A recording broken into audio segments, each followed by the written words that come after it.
Bendecidos con toda bendición. Es un privilegio estar nuevamente delante de lo que Dios más ha amado en toda la historia, como es su iglesia. De hecho, la iglesia apareció cuando los escogidos de Dios comenzaron a conocer el evangelio de la gracia.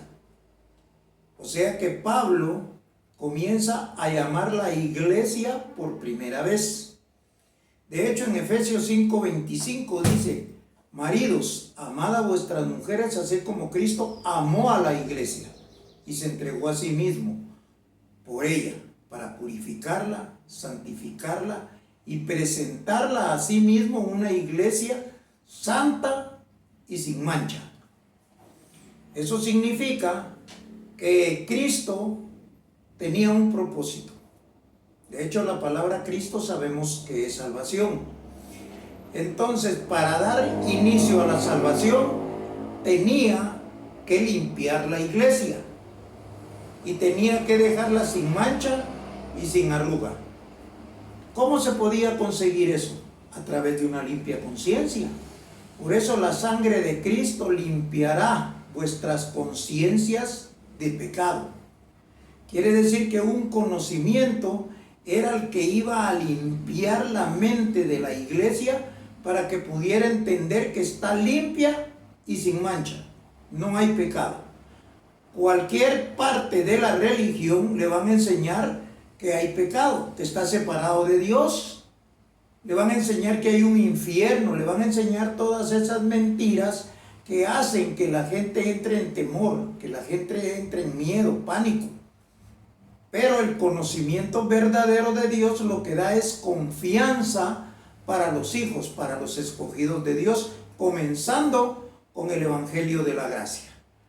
A raíz de que se va conociendo todo esto, entonces se llega a entender que iba a haber una transformación, que iba a haber un cambio de mente, que iba a venir una sabiduría que nos iba a mostrar cuál era la verdad de Dios para que la iglesia comenzara a disfrutar su herencia, para que la iglesia tuviera ese beneficio de vivir con el conocimiento y la certeza de que es un hijo de Dios.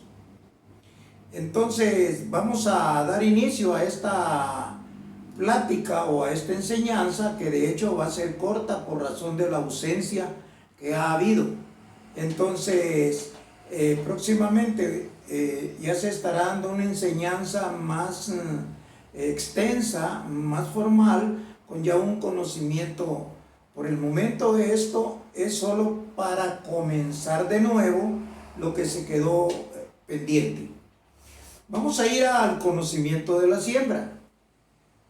Repito, la siembra es muy importante. El hecho que usted lo deje por un lado le causa problema en su prosperidad. La prosperidad no solo es tener físicamente la abundancia de lo material. No, la prosperidad es que usted pueda disfrutar lo que tiene.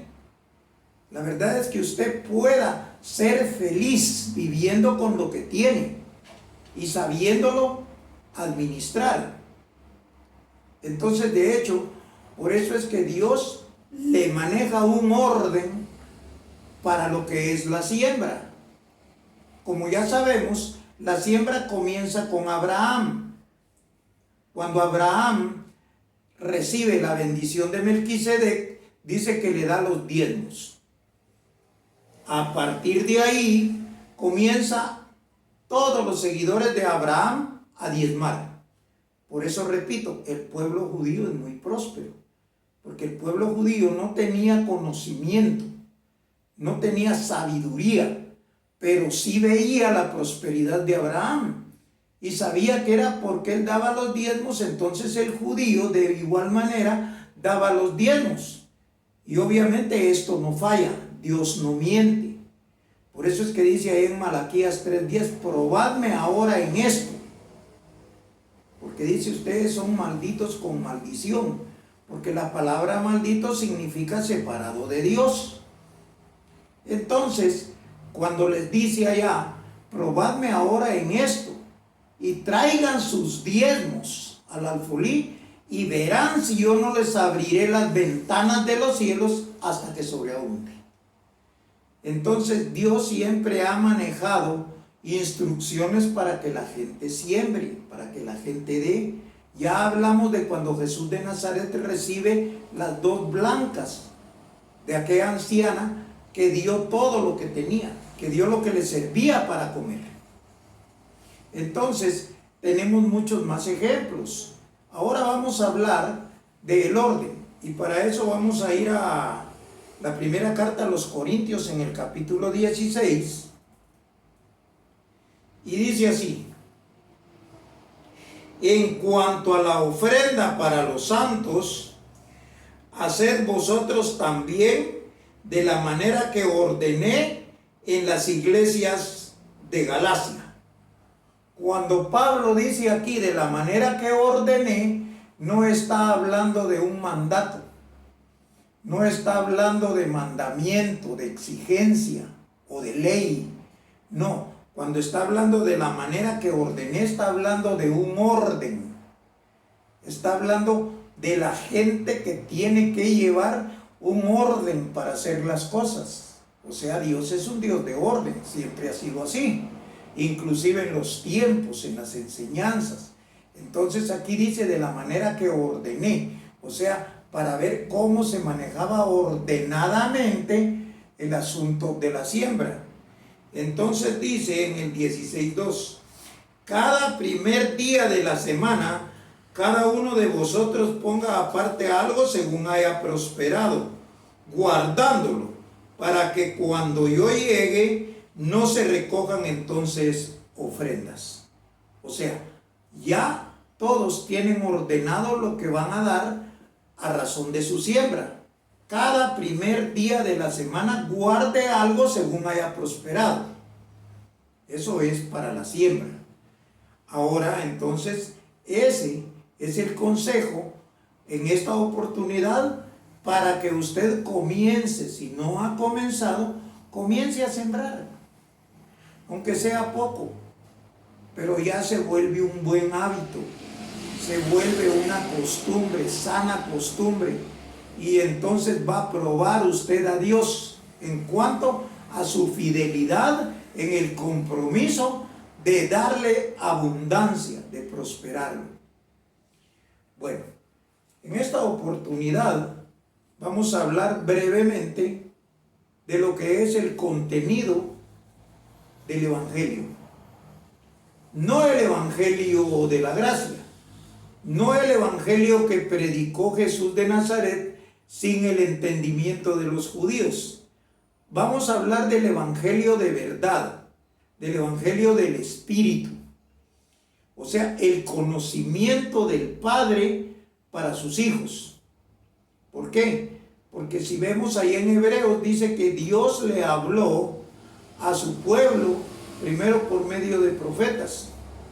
Y dice, y ahora le habla por medio de su Hijo, cuando entra el proceso de Cristo.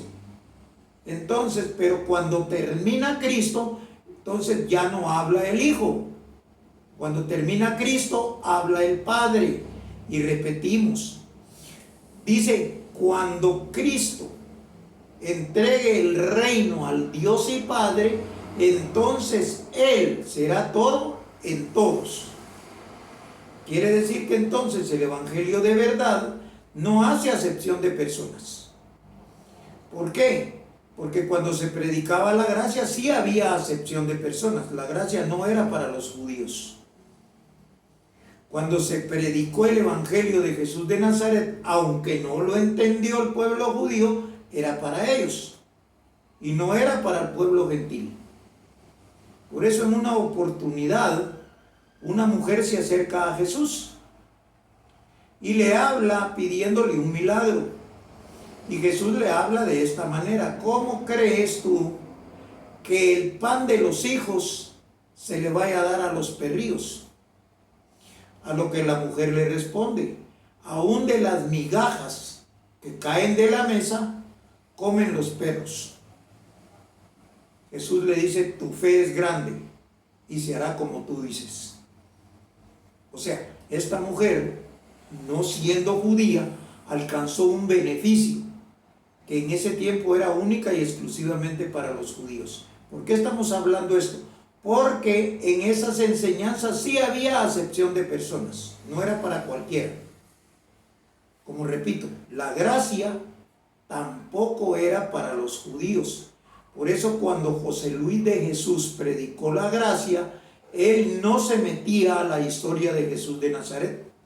Tocó algunas cosas que eran importantes porque ahí en Jesús de Nazaret le daba la verificación de lo que él estaba predicando.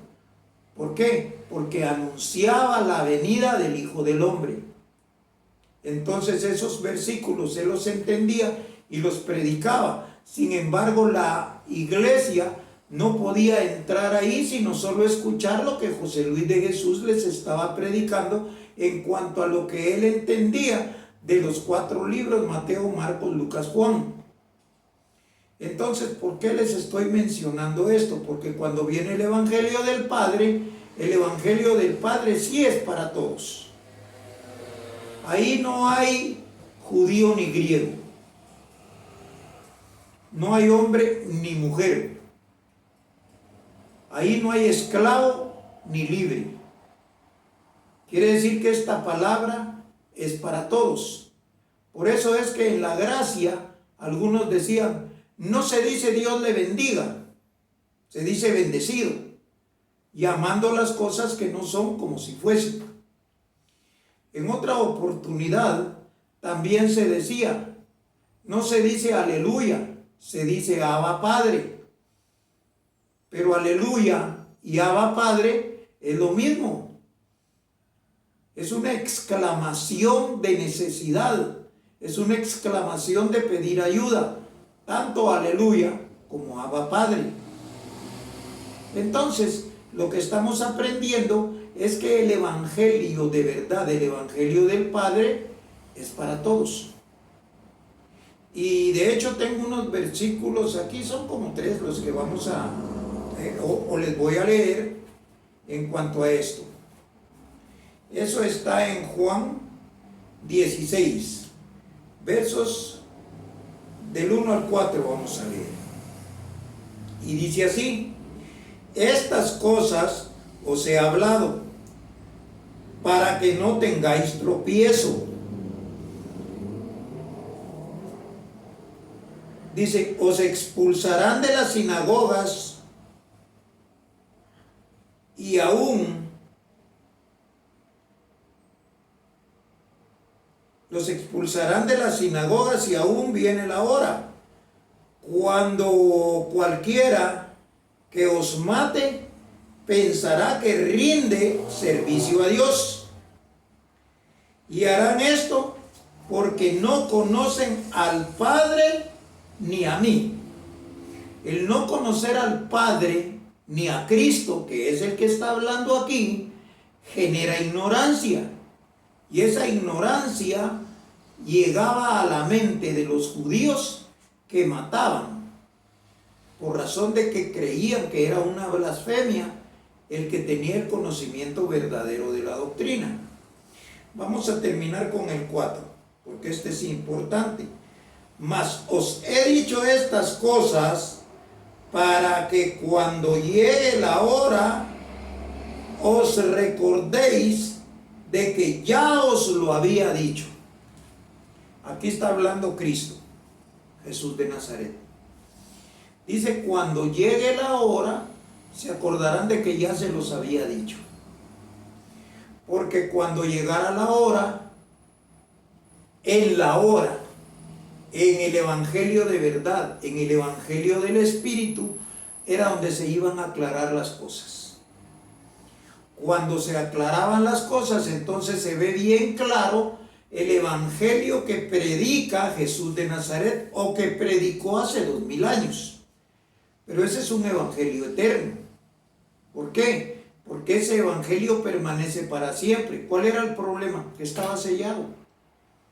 ¿Cuál era el problema? Que no había entendimiento para ese evangelio. Pero ahora que viene el Padre, Él destapa los sellos, como dice en Daniel. En Daniel 12, dice que Él va a quitar los sellos y va a abrir el libro. Cuando dice abrir el libro, es porque Dios mismo va a aclarar lo que Jesús de Nazaret predicó que nadie le entendió. Y eso es lo que se está predicando en este lugar. Un evangelio que nunca antes usted había oído. Un evangelio donde no se le condena, donde no se le juzga, donde no se le critica. Un evangelio donde solo se le da enseñanza para su crecimiento en cuanto a la sabiduría espiritual dada por el Padre. Porque ahora usted separa perfectamente lo que es el Padre y en este caso lo que dice Jesús de Nazaret cuando dice y en mí, en Cristo. Y ese es el misterio grande, como dice Colosenses 2:3. Dice que ahí están escondidos todos los tesoros de la sabiduría, en el conocimiento de Dios el Padre y de Cristo. O sea, está bien claro. Y para que esto siga quedando más claro, es que van a venir otras enseñanzas para que se vayan aclarando los ojos del entendimiento. Para que nosotros llevemos un crecimiento, porque este evangelio que está comenzando ahorita, este evangelio tiene que llegar a todas las naciones. De hecho, yo acabo de pasar por un proceso, un tropiezo, pero no significa que se acabe el evangelio. Entonces, de hecho, tengo que participar de alguna cirugía por ahí y puede ser que 1 o 2 veces no pueda hacer la enseñanza dentro de unas 2 semanas, no lo sé. Pero el evangelio no muere, el evangelio continúa. El evangelio es sabiduría del Padre, sabiduría de Dios. Estamos sentados en lugares celestiales, oyendo palabras inefables que al hombre le es difícil explicar. Al hombre. A Dios no. Dios usa a un hombre. Pero con la sabiduría de Dios todo queda más que claro. Así pues, para mí fue un honor, un privilegio estar nuevamente delante de lo que Dios más ama, como es su iglesia. Entonces me despido como lo hago siempre, declarándolo, sentado en lugares celestiales, bendecido con toda bendición. Será hasta una próxima oportunidad.